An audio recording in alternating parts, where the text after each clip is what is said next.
बिस्मिल्लाहिर्रहमानिर्रहीम अस्सलाम वालेकुम। टैक्स लॉज का आज हमारा 15th लेक्चर है, जिसके अंदर हम टैक्स अकाउंटिंग के बारे में पढ़ेंगे और ये देखेंगे कि इसका अकाउंटिंग के साथ क्या लिंक है और उसका तारुफ पढ़ेंगे। तो चलिए स्टार्ट करते हैं आज का लेक्चर। टैक्स अकाउंटिंग बेसिकली एक टर्मिनोलॉजी है जो यूज़ की जाती है टैक्स की अकाउंटिंग के लिए, यानी कि दो वर्ड्स की कम्बिनेशन है, टैक्स और अकाउंटिंग।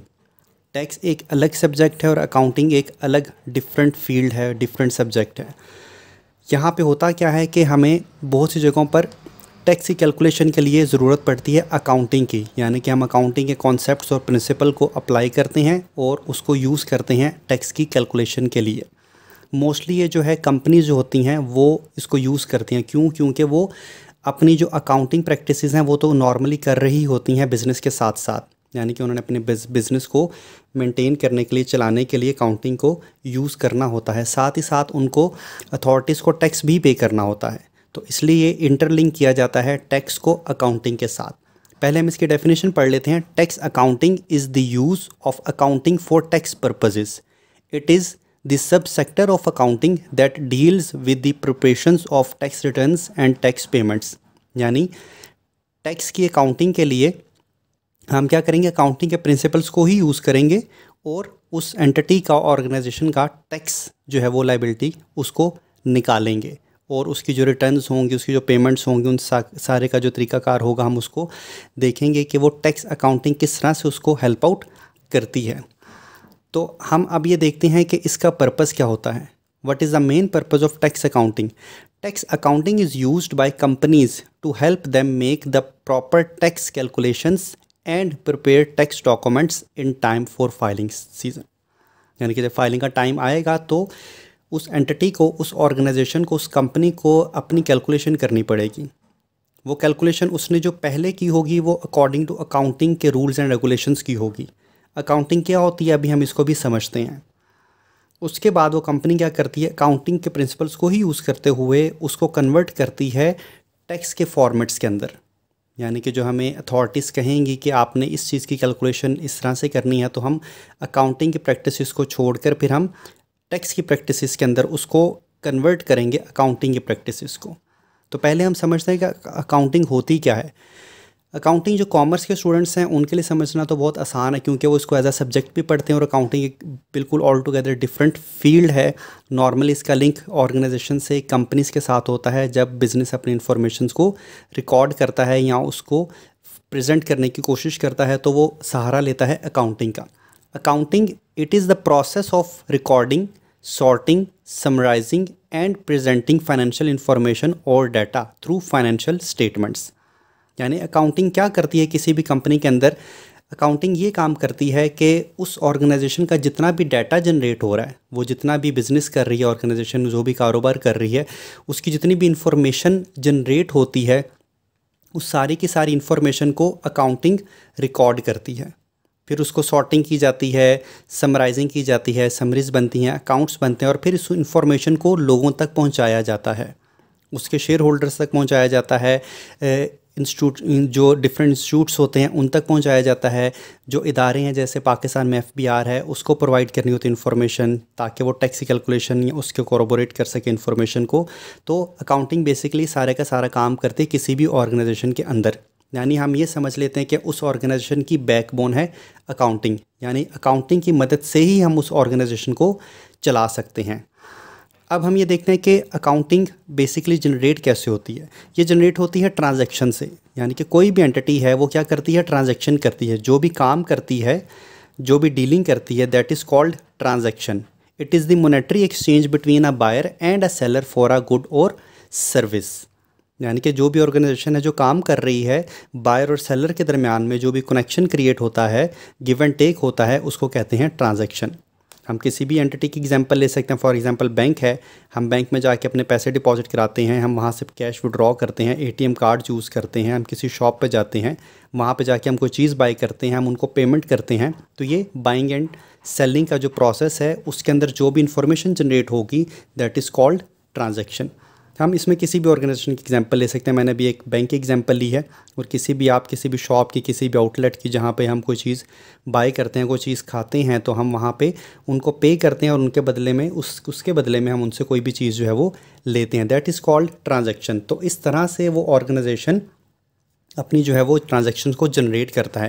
ये सारी ट्रांजैक्शन जो हैं वो रिकॉर्ड कर ली जाती हैं, फिर उनको सॉर्ट किया जाता है, समराइज़ किया जाता है, फिर प्रेजेंट किया जाता है। ठीक है, तो ये अकाउंटिंग के अंदर जो बेसिक इन्फॉर्मेशन जनरेट होगी वो ट्रांजैक्शन से होगी।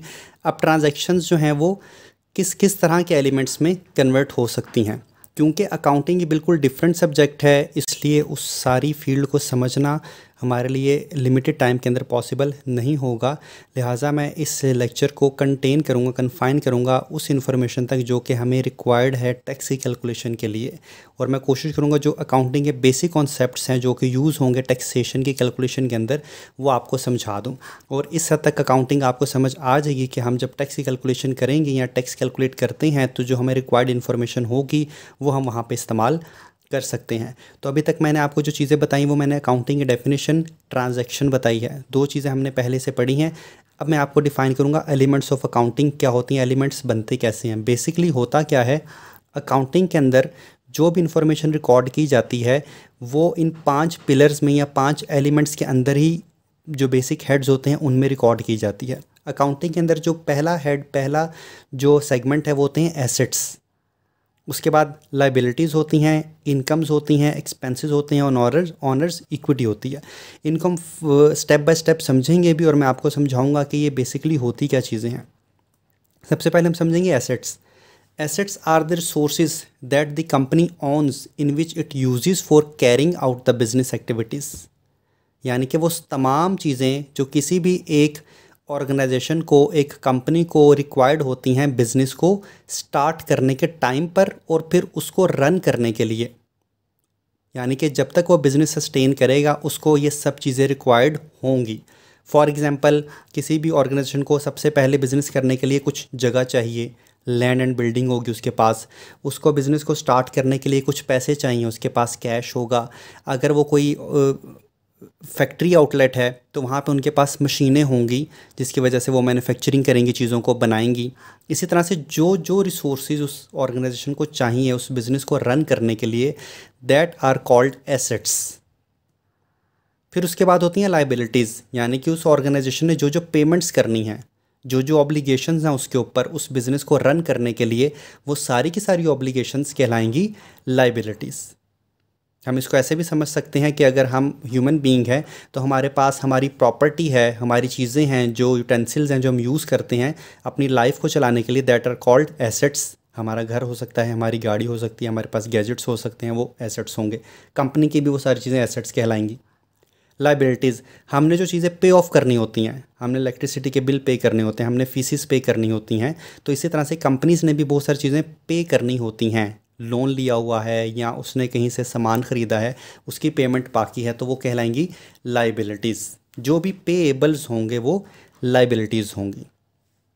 उसके बाद कंपनी वो जो काम कर रही है, जो कारोबार कर रही है, उससे जो उसको पैसे आ रहे हैं, जो इनकम आ रही है, वो कहलाता है रेवेन्यू। ठीक है, जो भी ऑर्गेनाइजेशन काम कर रही है उससे जो उसको पैसे आ रहे हैं, जो चीज़ें बेच के कमा रहे हैं, अपनी सर्विसेज प्रोवाइड करके कमा रहे हैं, वो कहलाता है रेवेन्यू या सेल्स या इनकम। अगर हम ह्यूमन बीइंग की एग्जांपल लें, अपनी एग्जांपल लें, तो हम जॉब करते हैं तो हमें वहाँ से कोई सैलरी आ जाती है, वो सैलरी हमारा रेवेन्यू होता है। सिमिलरली फिर रेवेन्यू का कहाँ पे स्पेंड किया जाएगा, एक्सपेंसेस पे। जो रनिंग कॉस्ट होती है किसी भी कंपनी की, ऑर्गेनाइजेशन की, उसको चलाने के लिए जो जो अखराजात बर्दाश्त करने पड़ते हैं वो कहलाते हैं एक्सपेंसेस। अगर बिल्डिंग किराए पे है, रेंट पे करना पड़ेगा। अगर लीज़ पे ली है तो उसके ऊपर इंटरेस्ट पे करना पड़ेगा। जो एम्प्लॉयज़ हैं उनकी सैलरीज पे करनी पड़ेंगी। जो बिल्स हैं जब हम उनको पे कर देंगे तो वो एक्सपेंसेस के अंदर काउंट कर लेंगे।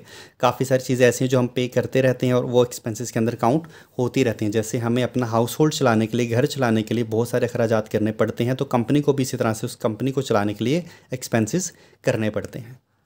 उसके बाद लास्ट में चीज़ आती है ऑनर्स इक्विटी। ये वो चीज़ होती है कि ऑनर जो कंपनी का मालिक है उसने कंपनी में कितने पैसे इन्वेस्ट किए हैं, वो कहलाती है ऑनर्स इक्विटी। जो स्मॉल कंपनीज होती हैं उसमें तो ऑनर अपने सारे पैसे लगाता है, अगर सिंगल मेंबर कंपनी है, एक बंदा उसको चला रहा है। अगर पार्टनरशिप है तो उसमें 2 बंदे होंगे, उससे ज़्यादा बंदे होंगे, वो ऑनर्स इक्विटी उनके अंदर डिवाइड होगी। जो कंपनीज़ होती हैं, बड़ी कंपनीज़ होती हैं, ऑर्गेनाइजेशन होती हैं जिनको जॉइंट स्टॉक कंपनीज़ कहा जाता है, वो बड़ी बड़ी जो कंपनीज़ होती हैं उनके अंदर ऑनर्स इक्विटी के वो जो ऑनर्स हैं, जो शेयर होल्डर्स हैं, उनका कितना कितना शेयर है उस कंपनी के अंदर, that is called honours equity. कि ऑनर का, मालिक का उसके अंदर कितना शेयर है, उसकी कैलकुलेशन जो की जाती है that is called honours equity. और इसको आम अल्फाज में कैपिटल कहा जाता है, सरमाया कहा जाता है, कि बिज़नेस को स्टार्ट करते वक्त जो मालिक था उसने कितना सरमाया उस कारोबार के अंदर लगाया। तो ये 5 एलिमेंट्स कहलाते हैं अकाउंटिंग के अंदर। यानी कि जो भी ट्रांजैक्शन होगी, जो भी इंफॉर्मेशन आएगी, हम उसको इन 5 हेड्स के अंदर ही रिकॉर्ड करेंगे।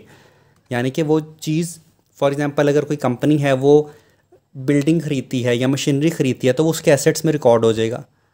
अगर वो लोन लेती है तो उसकी लाइबिलिटीज़ में रिकॉर्ड हो जाएगा। अगर वो सेल करती है तो उसके रेवेन्यूज़ में रिकॉर्ड हो जाएगा। अगर वो एक्सपेंस करती है, सैलरीज पे करती है, तो उसके एक्सपेंसेस में रिकॉर्ड हो जाएगा।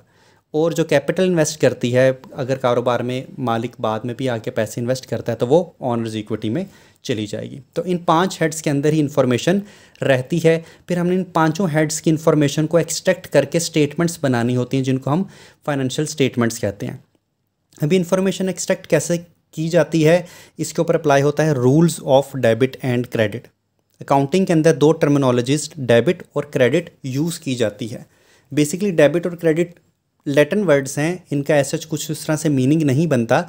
जैसे कह लें कि मैथमेटिक्स में हम प्लस या माइनस करते हैं, कुछ इस तरह से हम इसे रिजेंबल कर सकते हैं आसानी से समझने के लिए, कि कुछ चीज़ें डेबिट हो जाती हैं, कुछ चीज़ें क्रेडिट हो जाती हैं।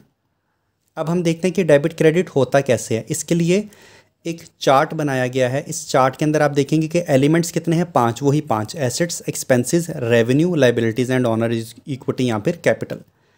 अब क्या चीज़ डेबिट होगी, क्या चीज़ क्रेडिट होगी।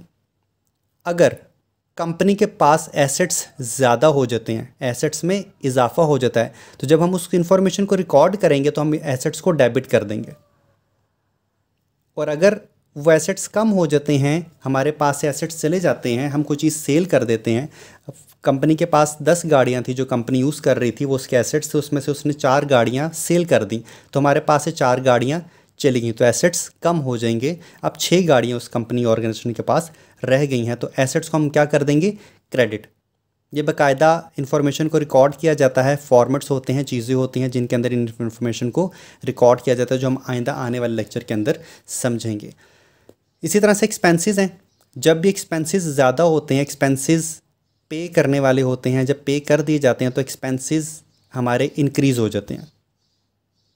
और जैसे एक्सपेंसेस हम पे ऑफ कर देंगे तो हमारे एक्सपेंसेस जो हैं वो, अगर हमारा कोई ख़र्चा था वो हमारे पास से पहले से ख़र्चा कम हो गया तो हम कहेंगे हमारे अखराजात कम हो गए। अगर हम आम सादा ज़िंदगी में अगर अपने ऊपर अप्लाई करें, ह्यूमन बीइंग के ऊपर, कि हमारे पास एक घर था, हमने एक और घर ले लिया, तो हमारे एसेट्स बढ़ गए, हम उनको डेबिट करेंगे। और अगर हमारे पास वो एसेट्स चले गए तो हम उनको क्रेडिट करेंगे।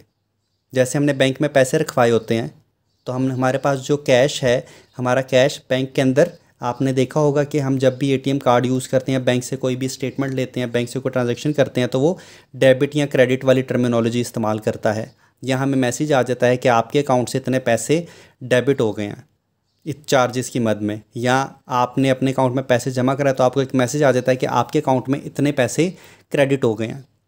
तो वो बेसिकली एसेट्स और लाइबिलिटीज़ या एक्सपेंसेस, रेवेन्यूज़, उनकी मद के अंदर ही बात की जाती है। वही exactly debit and credit bank भी इस्तेमाल कर रहा होता है, वही डेबिट एंड क्रेडिट हम भी इस्तेमाल कर रहे होते हैं।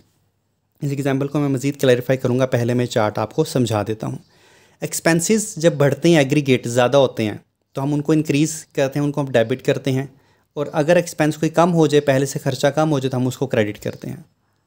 रेवेन्यू, अगर कंपनी ज़्यादा से ज़्यादा सेल्स कर रही है, बढ़ा रही है सेल्स को, तो हम उनको क्रेडिट करते हैं। यानी कि जब भी रेवेन्यू बढ़ेगा तो हम उसको क्रेडिट करेंगे, और जब भी रेवेन्यू कम होगा, सेल्स गिरेंगी, तो हम उनको डेबिट करेंगे। इसी तरह से लाइबिलिटीज़ हैं। लाइबिलिटीज़ जब भी कंपनी की बढ़ती हैं, हम उनको क्रेडिट करते हैं। लोन ले लिया, हम लोन को क्रेडिट करेंगे, जिम्मेदारी है, जब तक हम उसको पे ऑफ नहीं करेंगे तब तक हम उसको डेबिट नहीं कर सकते। जैसे हमने लोन पे ऑफ कर दिया, हम उसको डेबिट कर देंगे, वो हमारे पास से लाइबिलिटी कम हो जाएगी।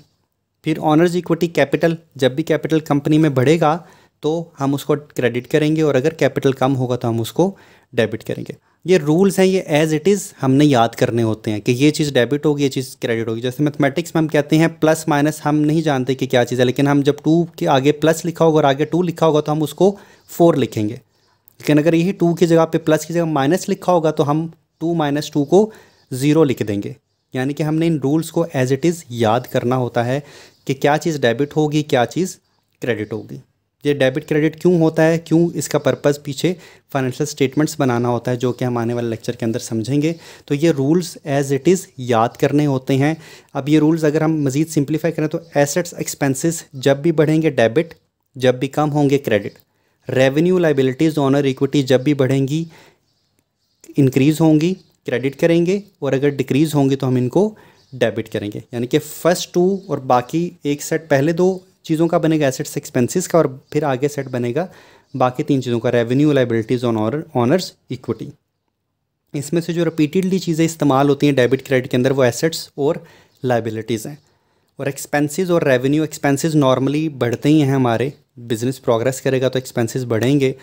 रेवेन्यू नॉर्मली बढ़ता ही है क्योंकि बिज़नेस प्रोग्रेस कर रहा है तो ज़ाहिर बात है सेल्स ज़्यादा हो रही हैं, रेवेन्यू ज़्यादा जनरेट कर रहा है तो रेवेन्यू भी हमेशा बढ़ता ही रहता है, तो हम उसको क्रेडिट करेंगे। ठीक है। एसेट्स और लाइबिलिटीज़ वाली मैंने एग्जांपल अभी दी थी बैंक की। नॉर्मली वे एग्जांपल इसलिए दे रहा हूँ क्योंकि ये प्रैक्टिकल एग्जांपल है, हमारे अकाउंट्स होते हैं बैंक्स के अंदर, तो हम डेबिट क्रेडिट वहाँ पे एक टर्मिनोलॉजी है जो हर बंदा, अगर उसने अकाउंटिंग नहीं भी पढ़ी हुई तो वो ये टर्म उसने लाजमी सुनी होगी कि हम बैंक ने हमारे इतने पैसे अकाउंट में से डेबिट कर दिए, इतने पैसे हमारे अकाउंट में क्रेडिट कर दिए। तो सिर्फ समझाने के लिए मैं बता देता हूँ कि हमारे पैसे जो बैंक के पास पड़े हैं वो हमारा एसेट है और बैंक की वो लाइबिलिटी है। हम जब अपने अकाउंट में पैसे जमा करवाते हैं तो हम अपने पास उसको डेबिट करते हैं कि हमारा ये अमाउंट ज़्यादा हो गई है। बैंक उसको हमारे अकाउंट में क्रेडिट करता है। क्यों? बैंक की लाइबिलिटी बढ़ गई है, बैंक ने ये पैसे हमें वापस करने हैं, तो बैंक की जब भी लाइबिलिटी बढ़ेगी तो बैंक क्या करेगा? क्रेडिट करेगा। क्रेडिट कब करेगा? जब लाइबिलिटी बढ़ेगी।